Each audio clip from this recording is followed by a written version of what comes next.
Hey guys, Political Junkie 2414 here, and welcome back to my next video. So today I'm going to be making my updated prediction for the 2024 presidential election. My last prediction was in June before the presidential debate. I did post on my community tab an updated prediction a couple of weeks ago.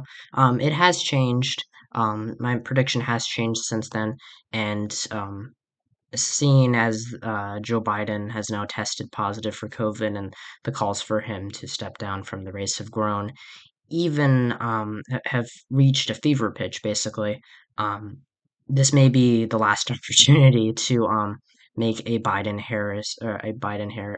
versus Trump prediction before Biden drops out, because I think the likelihood of that is has increased exponentially in the last 48 hours. Um, and I will give my thoughts on that in a previous video on what I think Democrats should do. I'm very conflicted on it, but I'm going to, try to muster up my opinion for what it is. I think there are upsides and downsides to dumping Biden from the ticket. But anyways, let's get in here. Over the last couple of weeks, I mean, it's just the polls have been um, pretty bad for Biden, but they were bad before the debate.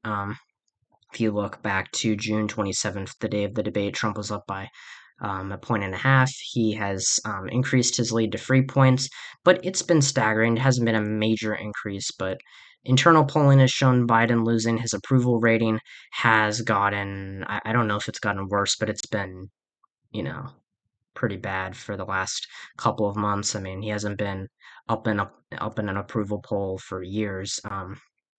He hasn't been up nationally, but it has he's down by almost 20 points right now.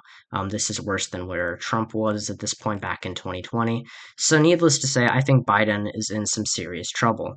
But Donald Trump has now finally yesterday was the last day of the Republican National Convention, and Donald Trump on Monday announced that Senator J.D. Vance, a freshman Ohio senator, would be his running mate. I don't think Vance was a very good pick. He's not he was the worst potential pick out of any of the major people on both Trump's final list and his short list. Um, you know, so I think that it was a mistake for him to pick Vance. He really could have picked someone who would have added more to the ticket. I think Vance is just um, you know, another is just another person will who voters will see as a Trump acolyte. I think he could have picked someone like Doug Burgum, who's a little bit more mild mannered, or he could have picked Marco Rubio, an old figure of the GOP, whom he beat in 2016. But nonetheless, Trump has not. Trump did not, take a hint, and he picks a loyalist. So, and he also recently, I do need to address the assassination attempt on Saturday. My thoughts and prayers go out to the former president. Despite I won't get into that, but political violence shouldn't be condoned in America, no matter who is the target. And I'm grateful that he survived. Do I think the assassination attempt will have any serious impact on the race? I don't think so, because in Trump's speech last night, he promised unity for the country, but he just kind of went back to doing he kind of went back to, speaking in his typical way, which does not sit right with a lot of people and hurts his chances electability wise. But nonetheless, let's get into the prediction. I mean, I already filled out all the safe states. South Carolina, I do think, has moved into safe, um, just barely. I think it's really hard. It could be a likely state, but at this point, it's so close that I'm just going to put it as safe. Maine's first congressional district, I did have this as likely in that snapshot on my community tab. Um, I don't think that it's going to be that. If you look back at Hillary Clinton's margin in 2016 in Maine, it was about a 3 point win. I think Biden's not going to do that badly. I think he'll win Maine by 6, I want to say. But he won Maine's first pretty convincingly, and of course Trump will expand his lead in Maine's second district. We'll get into so we got Maine's second district here. Um, there's an incumbent Democrat in the House here, Jared Golden, and I do mean to update. I'm meaning to update my House prediction very soon. There's been some significant changes in the last couple of months. I don't think I've done one since December or February, something like that. It's been a long time, so we're in need of an update. But yeah, Maine second, very white working class, an area that Trump won convincingly both times. He'll win it again. Ohio and Iowa, two Rust Belt states that have become very Republican in the past. They will vote for Trump. I think they're both going to swing to the right relative to 2020. They were both Trump plus 8 in 2020, despite having pretty close polls. Ohio is interesting because there is a competitive Senate race there with Sherrod Brown, who I think is in a very good position to win right now. It's a toss-up race, but Bernie Moreno is not the best Senate nominee for Republicans. But Trump's win at the top of the ticket, if it's like 10 points, which I'm projecting it to be, that really helps out Moreno. I'm very conflicted on that race. When I do update my Senate prediction, which will be coming soon, um, I uh, I will have to make a decision on that. But yeah, it's basically a coin flip right now in the Ohio Senate race. And in the same polls that showed Biden being decimated by Trump, um, Sherrod Brown is up by pretty comfortable margins. So that is interesting, and I will make note of that. Democrats on the Senate side have done much better than Joe Biden in the same polls that show Biden losing their states. But Ohio is not really a surprise in that respect. Yeah, we're at 6 minutes already. I gotta hurry it up. Florida. This is a state that Trump won by just three, but Republicans did very well here in 2022. They will not do nearly as well this time around. DeSantis won by 19. I don't think he would win by 19 if the governor election were held today. I think DeSantis has become more unpopular, and I think his presidential bid exposed some of his weaknesses electability wise. But we're not talking about Ron DeSantis. We're talking about Donald Trump. And Trump, I think, will win the state by 7 to 8 points. What's interesting is we have seen some interesting polls out of Florida where, despite the battleground states, the really competitive battleground states being competitive. We've seen some similar institutions like Fox News, Florida Atlantic, some polling outlets show fairly competitive races. But Florida's polls historically underestimate Democrats. They even did in 2022, which was a year in which we saw the polls skewed towards Republicans compared to the final results. But Florida was an exception to that rule. I think Rick Scott wins by a little bit less than Trump, but you know, I guess I'm just adding in that point because of the Senate race here. We also have a Senate race in Texas, which is going to be competitive between Ted Cruz and Colin Allred. But Donald Trump is going to win this state. He's not been the best candidate for Texas. He only won it by 5.5 points in 2020. He won it by 9 in 2016. But if you look back to 2012, you see Mitt Romney win the state pretty convincingly. Even in 2008, McCain won it by a good margin. In the 2000s, Bush, who was the former governor of Texas, carried the state easily. The last time Texas voted blue was in 1976 with Jimmy Carter. So yeah, that was a long time ago. And needless to say, I think Texas in the future holds promise for Democrats. I don't think that this is going to be the year for them. I think they have to wait a couple more cycles. But they are doing decently well. They did not well in 2022. They did pretty poor in turnout, to be honest. But they held on to their congressional races in the Rio Grande Valley. And Beto O'Rourke had a respectable performance in the governorship race, although I will admit I was more bullish on his chances. I had Abbott winning by a smaller margin than he ended up winning by, but the polls in Texas, pretty consistent lead for Trump. Um, I do think that he's going to win the state by maybe 5 or 6 points, because even though the shifts in the Rio Grande Valley are very conducive to Republicans expanding, they're going to be counteracted by continued shifts in the Dallas, Fort Worth area and Houston and Austin suburbs. So that is going to spell trouble for Republicans in the future, but I don't think Trump is going to lose this state. It would take a miracle for Biden to win Texas, and that's if he's winning Texas, he'd win the entire election, just based on partisan lean. In Alaska, this is a state that's also gotten pretty blue. There's a competitive House race here, in between the Democratic incumbent Mary Peltola and I think the Republican Lieutenant Governor. I think Peltola right now is favored to win that race, but you know, she's a massive overperformer. One of the best over Democratic overperformance performers in the country right now, in national politics. But Alaska, not a Trump. It's a traditionally conservative state, but it's still Republican. It voted for Trump by 10 points in 2020, which was a remarkable downgrade from 20 years ago. Or 24 years ago, when you saw Bush win the state by 31 points. Even in 2008, John McCain won the state convincingly, although I'm sure Sarah Palin helped him out there. Of course, she's not as popular in Alaska nowadays. We know that from the 2022 results. But Alaska, very interesting state for the future battleground state probably. But keep in mind the word future. So I think Trump will win the state by about 10 points, maybe a little bit more.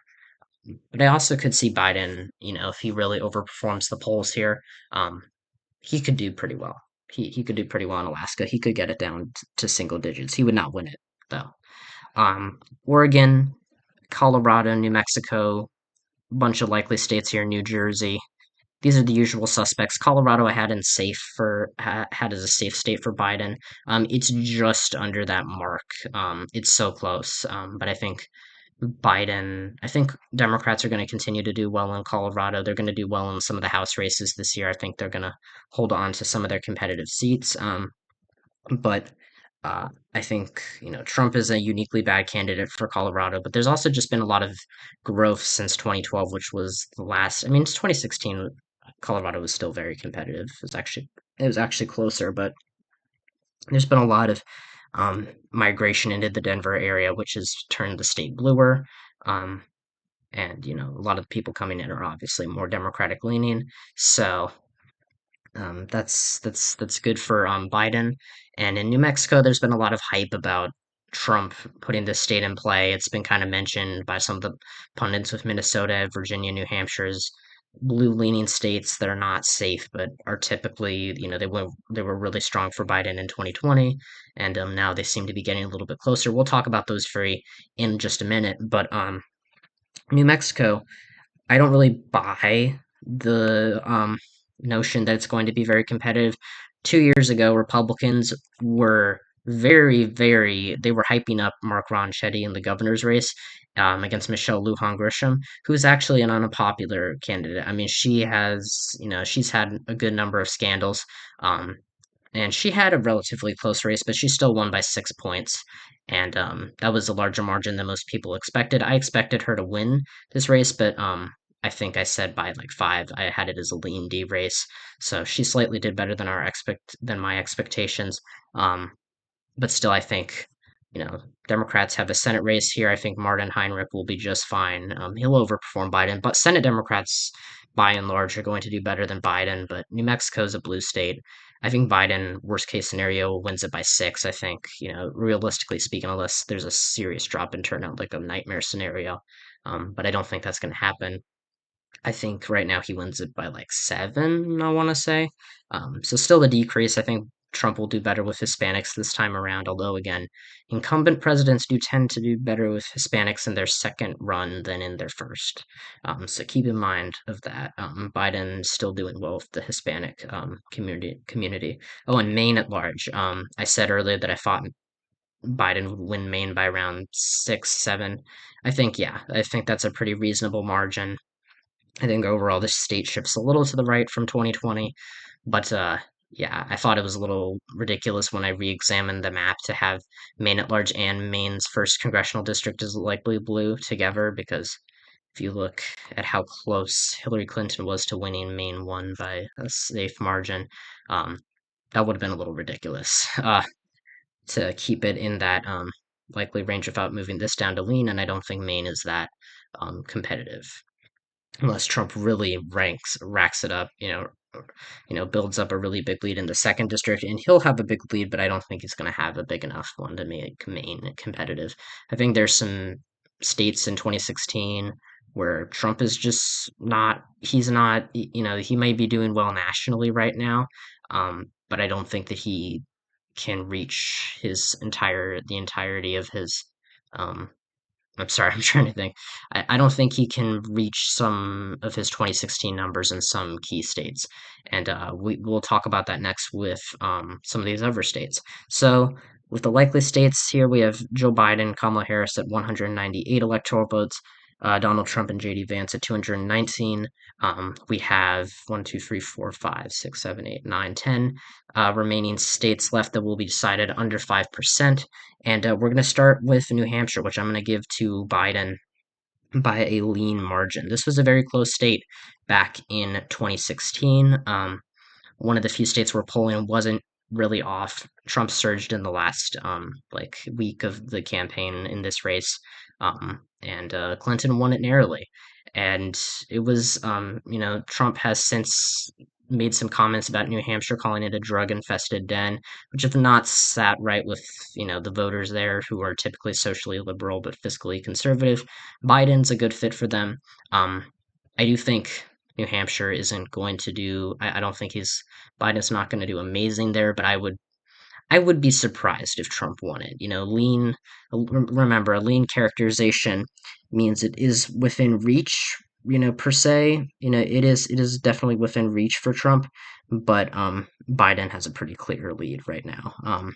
Whereas likely is similar, but the advantage is pretty is pretty it's more than lean.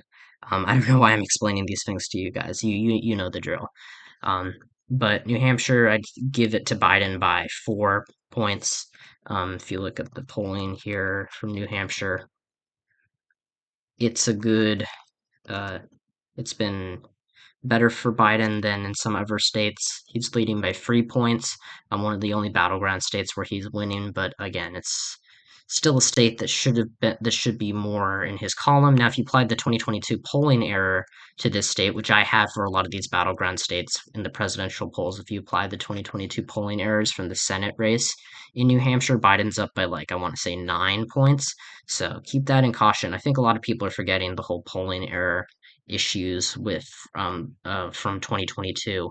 I think that you know that is something that we have to keep in mind.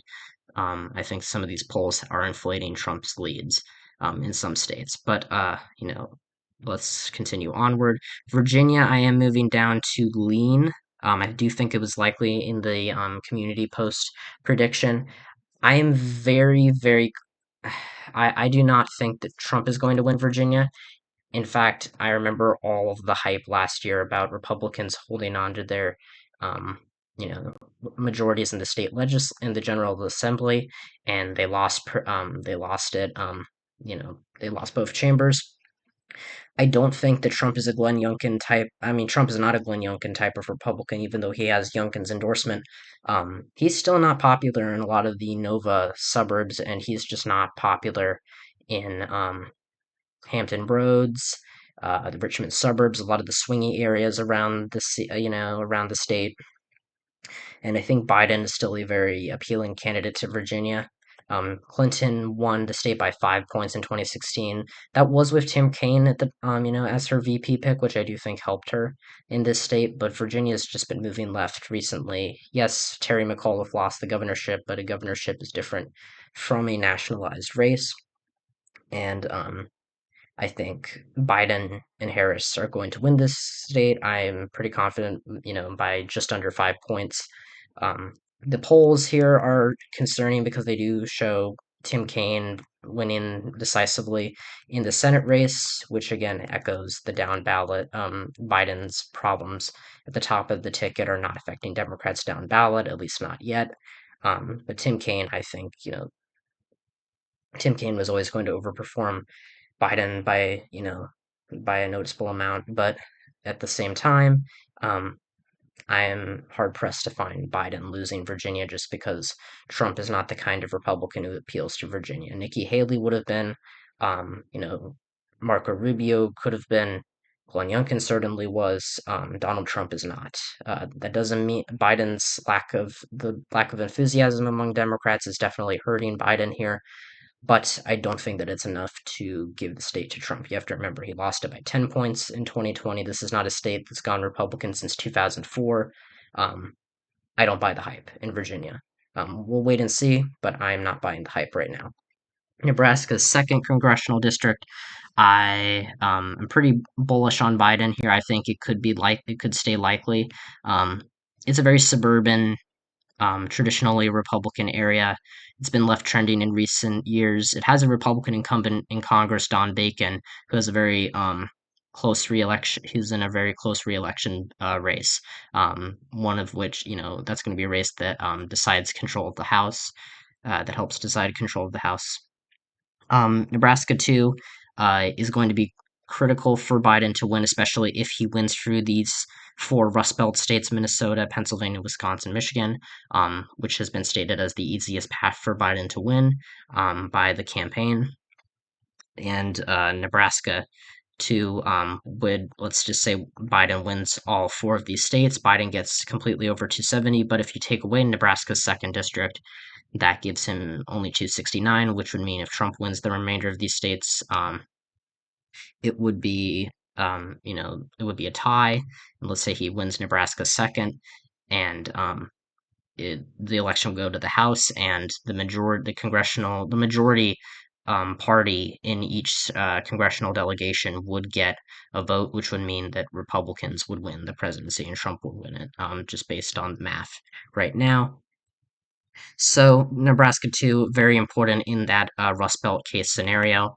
Um, but right now, I am not concerned about it for Biden. I think that's another bright spot for Democrats in this election. Still not as good as it was in 2020, but I think he wins it by about just under 5. Minnesota. This is a state that Trump really has had. This is another state where he's had good polling in, another historically Democratic state. But we have to remember this is a state that hasn't gone to Republican since 1972. That doesn't mean that it hasn't shifted right in the last couple of years, but it's certain. I mean, even in 1984, this was the only state that voted for Walter Mondale, um, and it just has a very, very liberal history. We've seen it, along with the rest of the Rust Belt, some of its working class areas getting redder. Clinton only went up by about a point and a half in 2016, but she could attribute that to third party candidates dragging her down. And I think Biden is not going to do as well. This is another state where I think Trump is not going to um, meet his 2016 numbers. I think he might get close. I think Biden, like a dream Trump scenario, I could see him winning Minnesota and New Hampshire and Virginia. But I really, really doubt it. These are strong lean states. These are all strong leans. They're closer to likely than toss-up. And those last couple points in Minnesota, Virginia, and New Hampshire would be Herculean for Trump to win these states. I think Biden's still going to do well in the Minneapolis suburbs.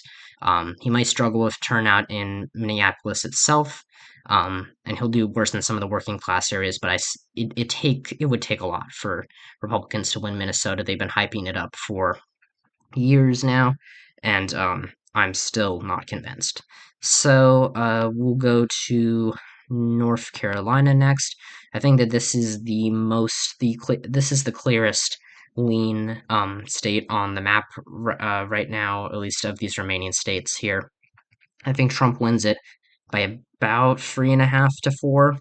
Um, it's a state where Democrats have done consistently well, but just never, again, it's like Minnesota, New Hampshire, and Virginia. Those last couple 2 to 3 points for Democrats to get over the hump is Herculean, and I think that's really going to be Biden's downfall here. This is the most winnable Trump 2020 state for the Biden campaign, more than Florida or Texas. But in this national scenario, I still think there are closer states that Biden has to win before he can focus on North Carolina. So I think Biden is still going to is going to do well in the Raleigh, Charlotte suburbs and exurbs, while Trump is going to cut into some of the historically black northeastern parts of the state. where there's going to be a very competitive House race, which was even made even more competitive by redistricting. And so North Carolina, lean Trump. If things go terribly for him in the next couple of months, like let's say he gets his sentencing in September. I know that the Trump immunity ruling makes that a lot less likely, but let's just say that Stormy Daniels case, he's sentenced, for something. I think that could really push the election in Biden's favor or the Democratic nominee's favor, depending on if Biden stays in the race. Um, and so I think that could put North Carolina in some danger. But it would take a lot for me to see Biden winning, and at this point right now, with him nationally, I don't see it. I don't see it. It's possible, but I don't see it at the moment. Georgia's another state where I think Biden is in some trouble. I've been saying this for quite some time.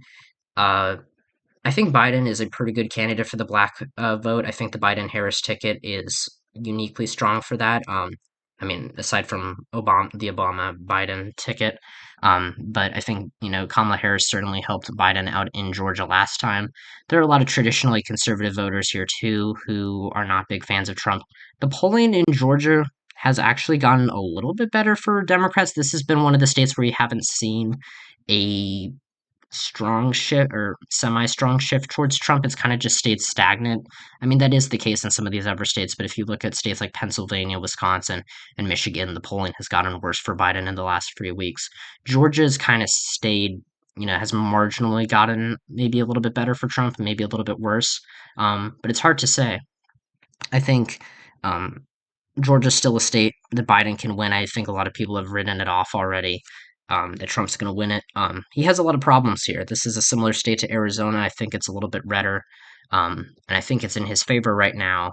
I think Biden really has to, excite, or really turn out um, you know, all of the black voters he can get in Atlanta, in Savannah, in Augusta, in Athens, really all across the state, and then in the southwestern Georgia, in Sanford Bishop's district. If he can, get almost, almost identical to his 2020 numbers, then he'll obviously win. But I don't think that he's quite there yet. On the other hand, Trump will improve in the rural areas, and I think that he will do worse with some of the more, Brian Kemp style Republican voters, who aren't super big fans of Trump and rejected his 2022 primary picks. But I think at the end of the day, Georgia's still a lean red state for right now. I think it's the best Biden state for the Trump, Biden 2020 state for the Trump campaign right now, despite the polling. I think that in terms of where we are in the election, it's the best one right now. But that does not mean it is unwinnable for the Democrats. So now we get down to these final 5 states. These are going to be the states that are decided by a tilt margin. These are the toss-up states that could really go either way if you ask me right now. So we're going to go from west to east. We'll start out with Nevada. This is a state where I've really been bullish on Democrats in, and for good reason. The polling in Nevada has historically underestimated Democrats even before the Roe v. Wade, you know, polling bias is in favor of Republicans. Um, I think Trump in almost every election cycle except for 2020, um, it was the polls have underestimated Democrats and overestimated Republicans. That's certainly happening here too. And Nevada Dems, it's a good thing to count on them to win elections. But what's interesting is the same polls that show Jackie Rosen winning this race, winning her Senate race by a pretty considerable amount, also show Trump winning. Now, I don't think that there's a 10-point delta between the two of them. I think Nevada is a very polarized state, and any ticket split that does come out of, between the presidential and Senate races is going to be much smaller than that, at maximum 4-point delta between Biden and Rosen and Trump and Brown. I think it makes sense that Rosen's ahead, right? That Rosen is doing better than Biden right now. Um, but at the same time, I think Biden's coalition in Las Vegas, I think Las Vegas is trending right. Democrats are doing well in Washoe County, but I don't think they're doing well. It's a much smaller county population wise, compared to Las Vegas. I think a lot of voters were affected negatively by the I think in 2020, Biden's win was affected negatively by college campuses closing in the Las Vegas area, and so a lot of more liberal, younger voters didn't come out for him, which is why his margin probably didn't increase from 2016 to 2020. But in 2022, we saw Republicans do decent in Nevada, but still a reality check that, the polls overestimate them because they lost the Senate race and did worse in the governor's race, even though they beat Steve Sisolak. So I think ultimately, in the end, Biden will win Nevada come November, but if the election was held today, which is, of course, how I make these predictions, he would lose it narrowly. He would lose it by less than a point.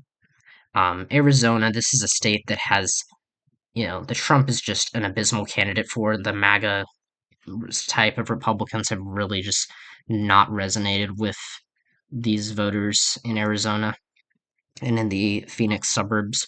And I think that's going to continue to be true. But Biden really is. Look, I have been on the Biden wins Arizona train for a while now, and I've applied the 2022 polling error in the 2022 in the Senate race to the presidential polls, and Trump is still winning. That doesn't mean that the polling error is going to be exactly the same, but I'm just saying if you take all the polls that you have a 2022 poll for and adjust them based on that error, Trump is still beating Biden in this state. So I think that goes, and I think Biden is just not doing well with voters of color, right? I think he's doing better. I think he's doing okay with black voters and Hispanic voters, but he's still, his performance is still less to be desired. I think a lot of voters that came home from him, Republican leaning voters that came home from him in 2016 or in 2020, excuse me, may sit this one out, or vote for a third party candidate. So I just think right now, Biden is not the favorite in Arizona. Um, Maricopa County is very close. That will decide the election. I think Biden, like Nevada, I think that these two states are going to are going to get better for Biden in terms of polling. But regardless, even if he's still down on election day, I'd still count on him to win both of these states, just based on how terribly Republicans are doing in these Senate races. Um, you know, especially in Arizona, Carrie Lake is just bombing in her campaign, and I think that she's going to lose regardless of what happens here with Biden. Of course, it's a close race, and never say never, but we'll talk about that when the time comes. Either way, Arizona right now in Trump's favor. He is 2 votes away from electoral votes away from winning the presidency, and I'm gonna give him the win in Pennsylvania, which is gonna put him over the top. Um, this was long one of Biden's better states in polling. This was his best state in the Rust Belt in terms of polling. In fact, back in the spring, Biden and Trump were neck and neck here.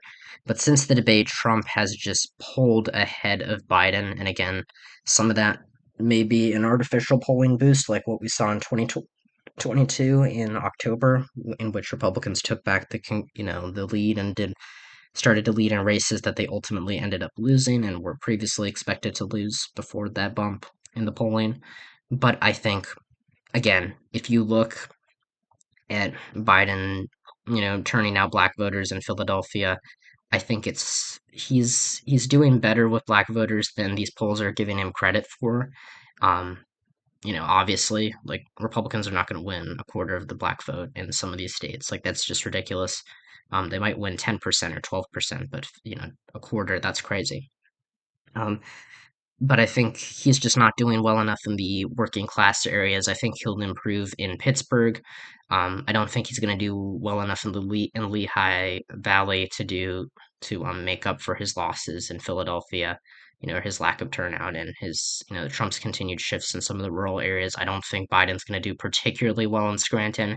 He'll still hold his ground. He'll win Lackawanna County. I mean, Hillary Clinton won that.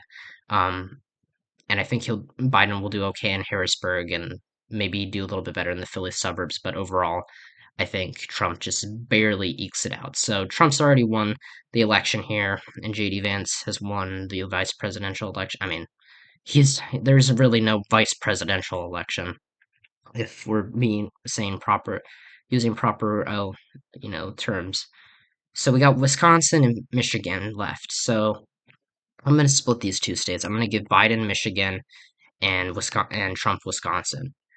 Wisconsin, like in 2020, seems to have more favorable polls for Biden than Pennsylvania. Of course, that didn't end up being true, and I do think Wisconsin's going to vote slightly to the right of Pennsylvania just based on its, um, you know, based on the electoral history, before, or post Obama era. But I think Wisconsin, Trump's not going to do well in the Milwaukee suburbs, but Biden's going to struggle with turnout in Madison and younger voters at the University of Wisconsin. Trump will improve in the Driftless area. He'll improve in the northwestern area of the state. Biden will hold his ground in Green Bay, but it's not going to be enough. And Trump will do better in Kenosha and Racine counties. Um, so overall, I think he's got a path in Wisconsin. I think it's true. His clearest path to victory is through Pennsylvania, Wisconsin, and Michigan, the typical Rust Belt route. They don't even need the Nevada, but Wisconsin, I think, is the hardest of these free states for Biden to win. Despite the polling saying otherwise, but we're used to that in Wisconsin, having having more Democratic friendly polls than some of its Rust Belt counterparts, for whatever reason. It just seems to always happen, even though it's never proven to be correct. And then in Michigan, this one is a pure toss-up. It really is. It's really, really close. I think that Trump could win it. I think Biden could win it. I think Biden does well enough in the Grand Rapids area and in the Lansing urban areas and holds his ground in Detroit and maybe does okay in Oakland um, and Washtenaw County, where he's able to hold on despite Trump making, um, improvements in Saginaw, in, in northern Michigan, and then doing better in Ann Arbor. I think that it's a really close race. If you do apply the 2022 polling error, which I know I'm saying a lot in this video, but I do think it's important that we compare the polling error from 2 cycles ago instead of using the 2020 polling error, because that would give us a much larger Trump lead that I don't think is realistic. Um, and so I think when you apply that polling error, you do see Biden leading narrowly in the state. Again, that's not gospel. The same 2021 polling error from the Virginia governor's race showed Trump winning the state by like 3 points. When I took the time to do the math. So again, it's not perfect, but I think Michigan's the bluest of these states. It's the hardest for Trump to win. And it's a state where Biden has actually gotten some better polls in the last couple of months. If you remember back in the fall and the winter, this was Biden's worst state in the Rust Belt, which I never really buyed, but again, the polls have gotten better for Biden. Of course, since the debate, they haven't been too great, but he's been holding his ground, and this is the best performing swing state of these battlegrounds for him. So I think that he narrowly wins it, by less than a point, maybe half a point. It's very close. So anyways, this video is still very long, still almost 40 minutes long. It's always with these presidential election videos. Um, but yeah, this is the final tally for my prediction. Joe Biden and Kamala Harris win 241 electoral votes. Donald Trump and J.D. Vance win 297 electoral votes. Trump wins, flips Nevada, Arizona, Georgia, Pennsylvania, and Wisconsin. Biden holds on to Michigan, Minnesota, New Hampshire, Virginia, Nebraska's second district, and Nebraska's second district.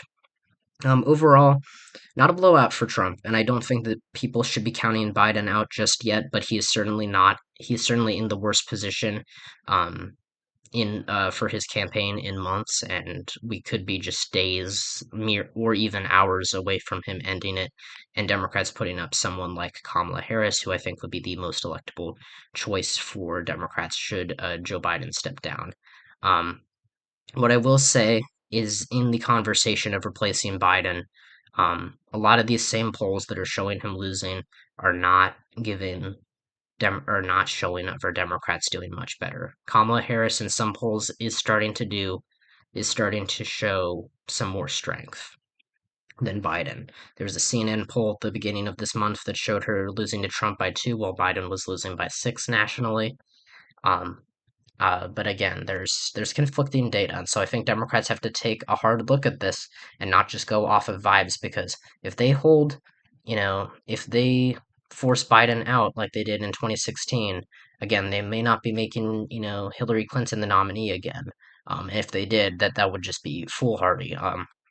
Kamala Harris is a much better candidate than Hillary Clinton, but they need to make sure they know what they're doing, because it's one thing if they have a clear plan for Kamala Harris to be the nominee, which I think the conversation has become less of let's have an open convention and more of let's have VP Harris be the nominee, which I think is better for the party. Because if they have an open convention, that's going to be a bloodbath, and that's going to do more damage and cause more division in the Democratic Party than any sort of Biden gaffe could ever hope to. And that's just the truth. Biden might not be the best candidate for the Democrats. I'm very conflicted on this. I think that there are a lot of variables that favor him, the fundamentals favor him, but his approval rating is in the dumpster. Trump is consistently leading in the polling, just like Joe Biden was in 2020, albeit not by as large of a margin. And even if you apply some of the 2022 polling errors to some of these states, it's still not enough.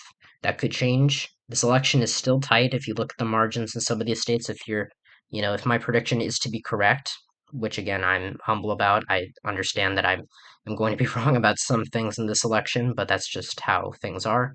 Um, that's true for all of us. But if you look at some of these states that decide the presidency, very, very close margins for Biden. And this is still a winnable election for him. It's in a very bad moment right now. Um, it may not get any better, and this might be the last Biden versus Trump prediction that I make. But nonetheless, if this does continue to be the matchup that we have been anticipating for so long, don't count out either candidate.